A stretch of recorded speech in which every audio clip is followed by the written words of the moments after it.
Clean books for kids. The Story of Dr. Dolittle by Hugh Lofting. Is that Hugh, kids? H-U-G-H. Hugh Lofting. Dr. Dolittle is a bizarre guy. He's jolly. You can see how rotund he is. He's hilarious. And he takes care of animals on his ship, and they go on wild adventures. And there's even an animal in here that you've never heard of, okay? Again, as a kid, I beat up my books. But Treasure Island by Robert Louis Stevenson. Now, this was my favorite book growing up, of all the books that were my favorite.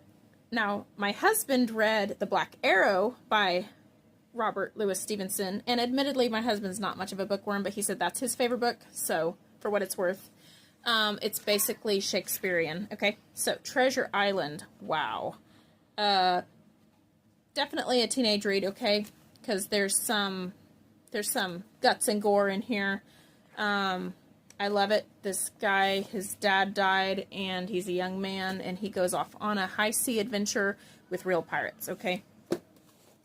On that whole sea adventure kick, we have The Mutiny on the HMS Bounty by William Bligh. And it is just, again, teenagers can read. It's just high seas from start to finish, okay? If you like guts, gore, and glory for kids, that's it. Let's go a little more fun. I'm kind of getting embarrassed.